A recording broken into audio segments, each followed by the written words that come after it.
नमस्कार। ना इधर ना उधर, सीधे मुद्दे पर नजर। क्या है आज की खबर? आप देखना शुरू कर चुके हैं न्यूज 18 आपके पुनीत के साथ। चलिए बात कर रहे हैं अमेरिका के राष्ट्रपति डोनाल्ड ट्रंप की। भले ही अमेरिका की कोशिशों के बाद इजराइल और हमास के बीच जंग थम चुकी हो, या फिर दूसरी तरफ उत्तरी गाजा में भी एक बार फिर से निर्वासित हुए फिलिस्तीनियों की वापसी शुरू हो चुकी हो, लेकिन अब ट्रंप ने एक बार फिर से जो बयान दिया है उससे पूरे मिडिल ईस्ट में ही हड़कंप मच चुका है। दरअसल ट्रंप ने जोर देकर कहा है कि फिलिस्तीनियों को जॉर्डन और मिस्र जाकर बस जाना चाहिए। ट्रंप के इन दोनों देशों के प्रमुखों को भी संबोधित करते हुए कहा गया कि उन्हें उम्मीद है कि जॉर्डन और मिस्र फिलिस्तीनियों को फिर से तैयार होने वाले गाजा के बजाय अपने देशों में बसाने के प्रस्ताव का समर्थन कर देंगे। हालांकि ट्रंप की तरफ से दिए गए इस बयान से ना तो दोनों देश इत्तेफाक रख रहे हैं और ना ही फिलिस्तीन के लोग। हां, इजराइल के दक्षिणपंथी नेताओं को जरूर कहा जा रहा है कि ट्रंप का यह बयान रास आ रहा है। सबसे बड़ी बात यह है कि ट्रंप ने यह बयान देते हुए अमेरिका की तरफ से जॉर्डन और मिस्र को दी जाने वाली मदद की दुहाई तक दे डाली है और कॉन्फिडेंस दिखाते हुए कहा है कि वे ऐसा ही करने वाले हैं क्योंकि हम उनके लिए बहुत कुछ करते हैं और वे ऐसा करने वाले हैं। व्हाइट हाउस के ओवल ऑफिस में फोटो सेशन के दौरान ट्रंप ने यह बात दोहराई है। जी हां, दोहराई, क्योंकि इसके पहले भी वो ये कह चुके हैं। या हम इसे इस तरीके से समझ सकते हैं कि ट्रंप इन देशों पर अपने एहसान की याद दिलाते हुए कहना चाहते हैं कि उन्हें ऐसा करना ही चाहिए। तो क्या यह समझा जाए कि ट्रंप अब इस मामले में दबाव डालने की कोशिश आने वाले वक्त में करते नजर आएंगे, या फिर चाहे वो जॉर्डन हो या मिस्र? लेकिन सवाल यह उठता है कि क्या फिलिस्तीनी गाजा वाले इलाके को छोड़ने के लिए राजी हो जाएंगे? वैसे हालात की अगर बात की जाए तो गाजा में हालात काफी बिगड़े हुए हैं। 70% गाजा का इलाका मलबे के ढेर में तब्दील हो चुका है। 7 अक्टूबर 2023 को हमास की तरफ से इजराइल पर जो अटैक हुआ उसमें 1200 लोगों की मौत हुई और उसके बाद इजराइल ने हमास का नामो निशान मिटा देने की कसम खाई थी और युद्ध शुरू कर दिया था। करीब 15 महीने तक चले संघर्ष में गाजा में ही 47,000 से ज्यादा लोगों ने अपनी जान गंवाई है, जिसमें छोटे छोटे बच्चे भी शामिल हैं। दूसरी तरफ गाजा में स्कूल से लेकर अस्पताल तक सब तबाह बर्बाद हो गया। ऐसे में गाजा उजड़ा है, वीरान है। तो क्या फिर भी गाजा में लोग लौटना चाहते हैं? इसका जवाब है हां। लोगों ने क्या कहा यह आपको हम जरूर बताएंगे, लेकिन उसके पहले ट्रंप के बयान को समझते हैं। फिलिस्तीनी नेतृत्व संयुक्त राष्ट्र और क्षेत्र में अमेरिकी सहयोगियों के प्रस्ताव के व्यापक विरोध के बावजूद डोनाल्ड ट्रंप ने दोहराते हुए कहा है कि बड़ी संख्या में फिलिस्तीनियों को गाजा छोड़कर मिस्र या जॉर्डन चले जाना चाहिए। पत्रकारों ने जब उनसे सवाल किया तो उनका कहना था कि वो गाजा के फिलिस्तीनियों को ऐसे क्षेत्र में लाना चाहेंगे जहां पर वो बिना किसी व्यवधान, क्रांति और हिंसा के रह पाएं। हालांकि यह साफ है कि मौजूदा अमेरिका नीति और अंतर्राष्ट्रीय कानून भी इसकी इजाजत देता नहीं है। लेकिन अब पूरा अरब इजराइल और फिलिस्तीन के बीच चल रहे संघर्ष के समाधान के लिए इस सुझाव को खारिज कर रहा है, जबकि इजरायली दक्षिणपंथियों ने कहीं न कहीं इसे स्वीकार किया या उनको यह रास आ रहा है। बताएं कि ट्रंप जल्द ही अपने इजरायली समकक्ष यानी कि वहां के प्रधानमंत्री बेंजामिन नेतन्याहू से मुलाकात करने वाले हैं। ट्रंप के अमेरिका की कमान संभालने के बाद किसी राष्ट्राध्यक्ष की उनसे पहली मुलाकात होगी। ट्रंप का कहना है कि जब गाजा पट्टी पर नजर डाल दी जाती है तो यहां के हालात भी नजर आते हैं और ये बताते हैं कि कई सालों से ये किसी नर्क से कम नहीं है।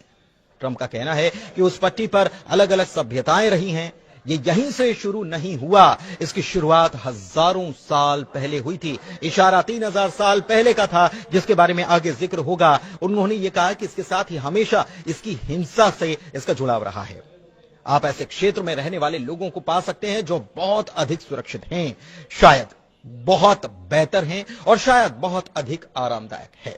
इतना ही नहीं, ट्रंप की तरफ से यह भी दावा किया गया कि रविवार को मिस्र के राष्ट्रपति अब्देल फतह अल सीसी और जॉर्डन के राजा अब्दुल्ला से उन्होंने बात की थी और जोर देकर कहा था कि सहमति इस पर बन जाए, सहमत हो जाएंगे। हालांकि आपको बताएं कि अम्मान और काहिरा दोनों अब तक इस बात पर अड़े हैं कि ट्रंप का सुझाव गैर स्टार्टर है। मिस्र की मीडिया में मंगलवार को जो खबरें आई उसमें यह दावा किया गया था कि सीसी ने ट्रंप से बात ही नहीं की। उधर गाजा की बात करें तो यहां का 70% बुनियादी ढांचा मटिया मेट हो चुका है। 2.3 मिलियन आबादी गहरे संकट में। 15 महीनों में 47,000 लोगों की मौत हो चुकी है और 90% लोगों को अपने घरों से विस्थापित होना पड़ा है। लेकिन उसके बाद भी हाल में जब इजराइल ने इस इलाके की बात की जाए तो हाल में जब इजराइल ने इस इलाके में प्रवेश करने के लिए, उत्तरी गाजा के इलाके में प्रवेश करने के लिए नेट्जारिम कॉरिडोर को खोला तो यहां से हजारों की तादाद में लोग फिर से अपने घरों की ओर लौटते नजर आए। लेकिन दूसरी ओर टाइम्स ऑफ इजराइल की तरफ से खबर सामने आई और इस खबर के मुताबिक सुरक्षा कैबिनेट के मंत्री ने अपना नाम न बताने की शर्त पर यह बताया कि ट्रंप की तरफ से यह बयान शायद इसीलिए आया ताकि इजरायली प्रधानमंत्री बेंयामिन नेतन्याहू की इजराइल में मजबूती और कुर्सी दोनों बरकरार रह सके। उनकी सरकार के ऐसे सहयोगी जो कि बंधकों के रिहाई और युद्ध विराम समझौते के बाद गठबंधन को अस्थिर कर चुके हैं, वो एक बार फिर से उनके ही पाले में आ जाएं। उधर ट्रंप के बयान के बाद अगर फिलिस्तीन की बात करें तो फिलिस्तीनियों ने संयुक्त राज्य अमेरिका के राष्ट्रपति डोनाल्ड ट्रंप के गाजा पट्टी से विस्थापित होकर मिस्र और जॉर्डन भेजे जाने के प्रस्ताव की कड़ी निंदा की है।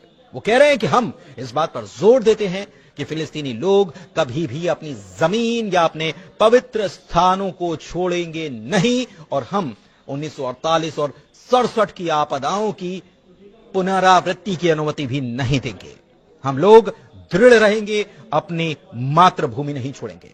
लेकिन दूसरी तरफ इजरायली मीडिया ने बताया है कि मध्यस्थों ने युद्ध विराम वार्ता के दूसरे चरण पर शुरुआती काम शुरू कर दिया है, जो मार्च की शुरुआत में लागू होने वाला है।